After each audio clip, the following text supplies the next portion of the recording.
Sweeter. All right. You think you can read that? Yeah. Okay. We're going to go sit down in the shade over there so it'll be a little more comfortable. Okay? Yeah. Yes, he was one of the Indians. He was their chief. And that's actually what Massasoit means. That's his title. His name was Osamaquin. And you can see that name if you go up in Barrington on the Wampanoag Trail. There's a nature walk, and it's called the Osamaquin Nature Trail.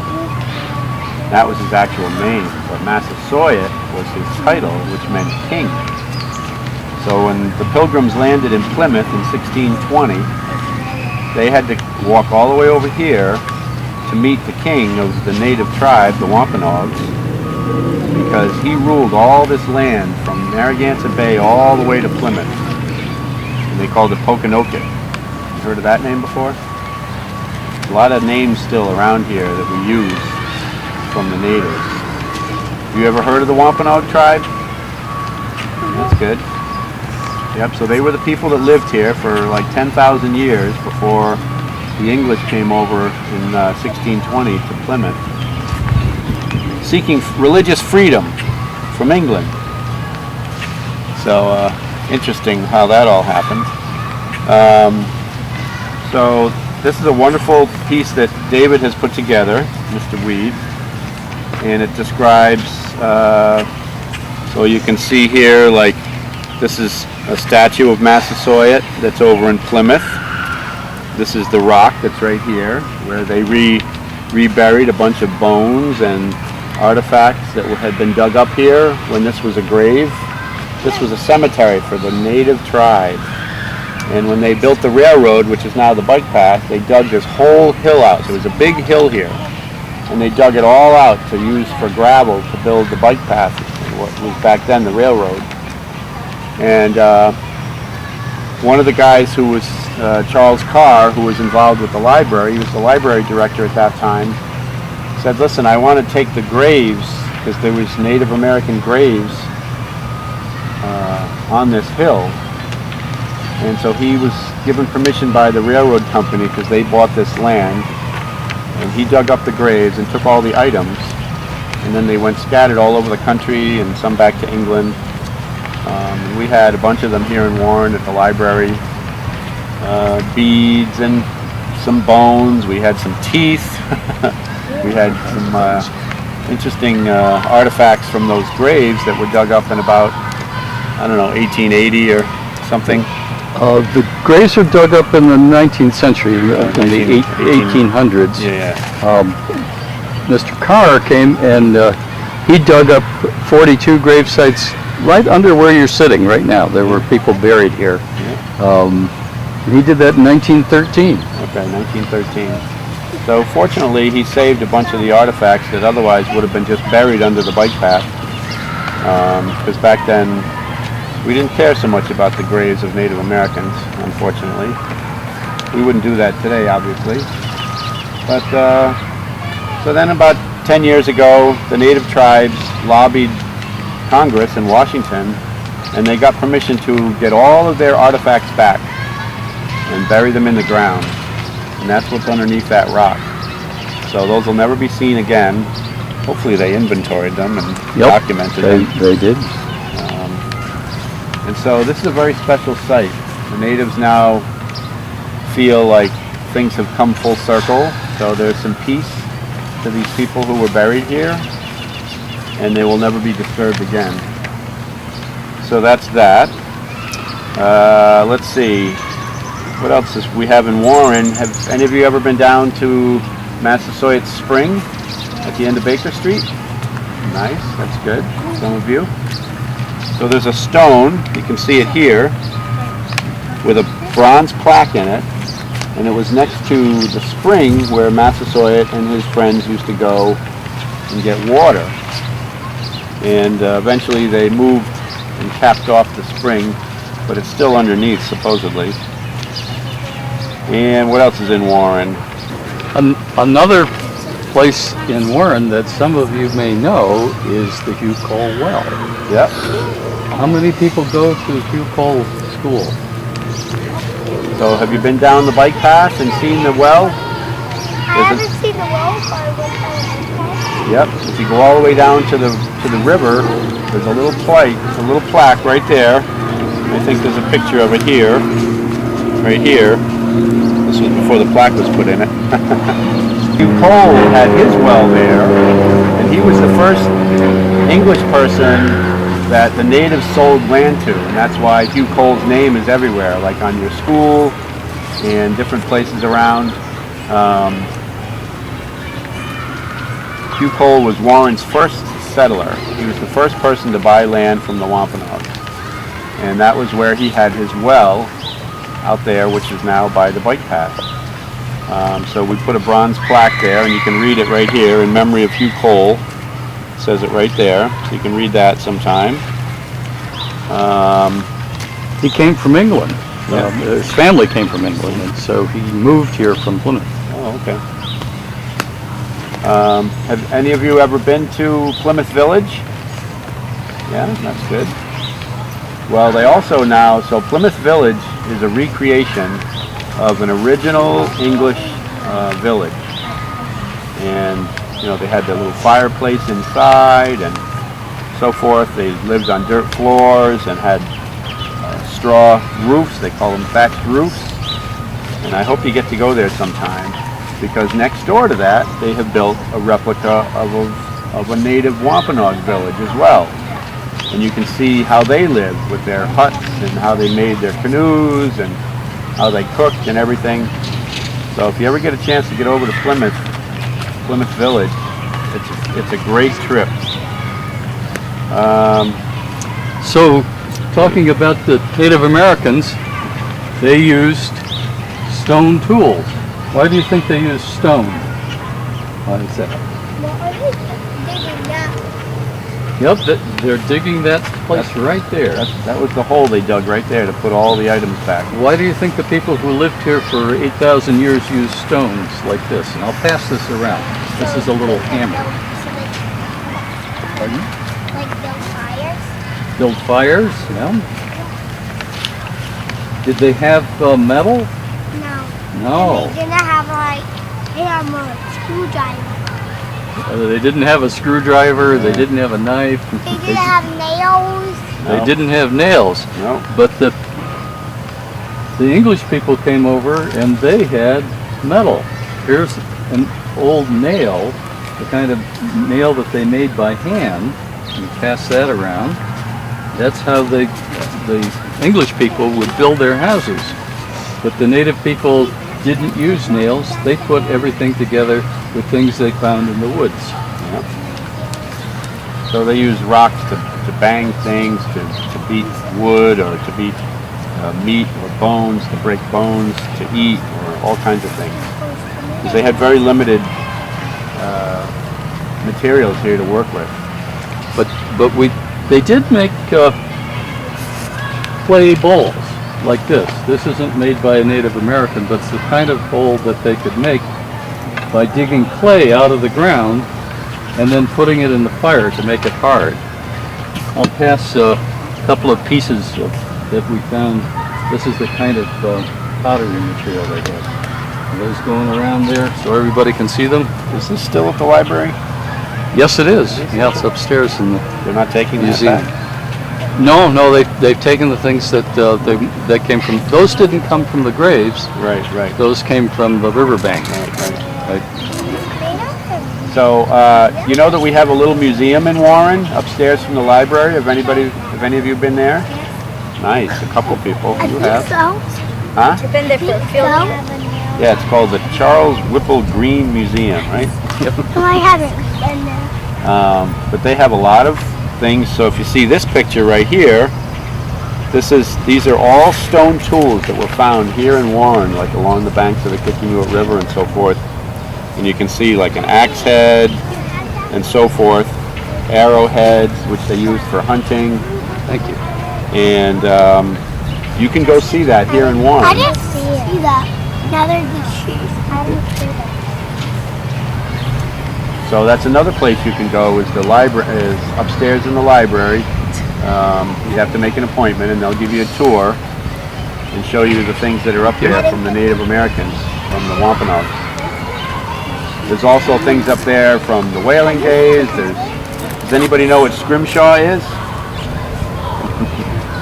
Scrimshaw is when they would take a whale tooth and carve in it and draw little paintings and drawings of ships and flowers and all kinds of things. But anyway, those are up there in the museum. Go ahead. Natives used to make little beads out of shell. When they strung them together as a belt, they would call that wampum. But here's some other beads made out of shell. Those are made by the Native Americans. And there's a nail back. Thank you. And here's an arrowhead. Where would you find arrowheads around here? Everywhere. Anybody found an arrowhead in their backyard? Here, I'll pass this around. And what would you have arrowheads for? Where do you put an arrowhead? Guys, he's asking you a question. Well, Are you listening? I think in the ground. well, you'd find them in the ground, but if you were going to use an arrowhead, what would you put it on? Yep. A little louder? I just got it. No. You'd put it on an arrow, so you would to hunt. So for a bow and arrow, they had to make their own tips. And it's going around right now. Somebody's got it. Yep, he's got it right there. And they had to chip those very carefully out of stone to make them sharp. And put a little notch in them so that they could lash it to an arrow and then use it in a bow and arrow to hunt for meat, to eat. We found lots of arrowheads around this area over the last several centuries. They're still finding them. And the native people would make bowls, but they would make them out of stone. We don't have one of those. Sometimes they left the bowl right in the rock, and they would take hot rocks and put them in the water in the bowl to cook things. But when the English people got here, they brought metal pots. This is a really old one. I'm not going to pass this around because it's kind of fragile. Okay, but you can see if you were to make a pot out of metal, you'd have to take a hammer and beat it out. Okay, they didn't have a way of making a pot that was smooth back then. Sometimes Native Americans would make wooden bowls like this. Take a piece of wood and carve a bowl out. And you can even make a spoon out of wood. Would you use a spoon like this to eat soup? No. No. What would you use something this big for? To scoop pasta into a bowl. That's Yeah. right. So if you had things in a bowl, you could scoop them out with the spoon. Another thing that the English had were little dolls. Anybody ever seen one like this? I see little ones. Look, you've seen little ones, yeah? You seen one? I've seen No. This is made out of corn husks. You know, when you get an ear of corn, you peel off the outside of the ear. Okay. That's the corn husk. And you let it dry, and then you can dye it. Okay, put it in berry juice and things like that. That'll turn it colors, and then you twist it together. Here, why don't you take that back and start passing it around back there so you can see what a doll made out of pieces look of like. shell. Another thing that the English did was smoke tobacco. Is that a good idea? No. We've found out since then that smoking tobacco isn't good for you. But back then they didn't know that, and they didn't smoke a lot. They smoked just a little. And look at the kind of pipe that the English would use to smoke. Isn't that something, huh? Yeah. Why do you think it's so long like that? Huh? Because it's like Frosty the Snowman. Like Frosty the Snowman? And because Well, when you put tobacco in here and light it, it gets really hot down here. And if the stem were really short and you were to bring some of the smoke into your mouth, it would be really hot. So they made a long neck like this, and the smoke would pool by the time it got to the other end. So it wasn't so bad.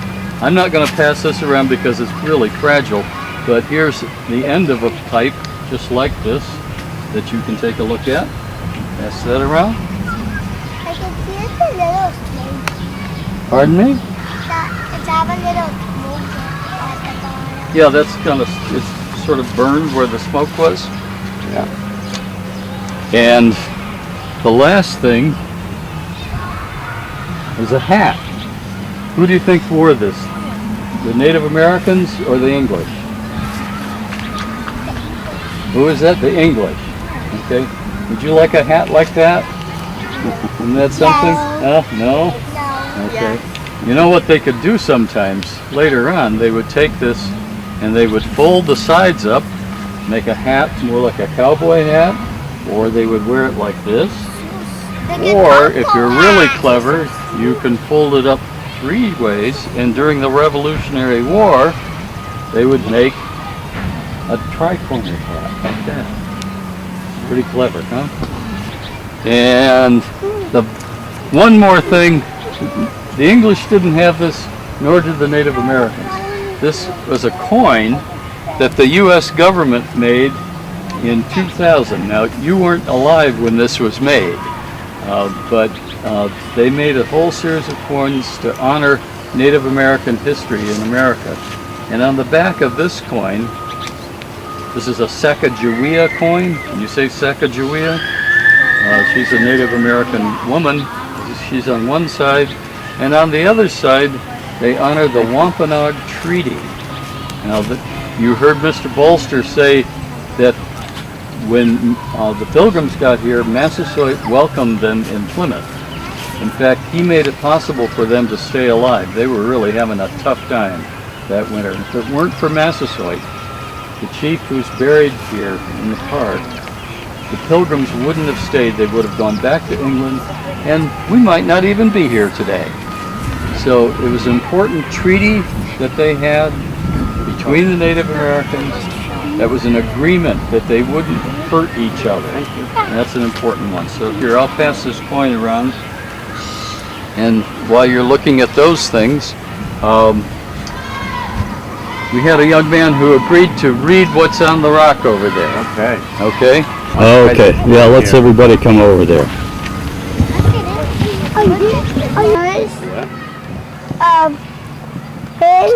His spirit. We have it. Yeah.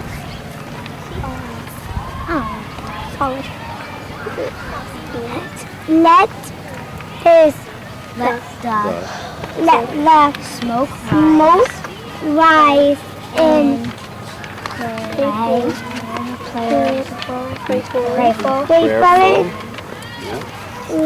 respect to that I have to kneel. You can kneel, that's okay. Where was I? Back to Wampanoag. Wampanoag. Thank you. Massachusetts. Massasoit. That's Massasoit. Massasoit. And that was the word I said before. Remember Osamaquin? That was his name. Osamaquin. Yellow feather. That was his English version of his name. See? Yellow feather. That says Osamaquin. Osamaquin, yellow fire. Feather. Yeah. Feather. I want to make sure. Esteemed. Esteemed. Yeah. Leader Leader.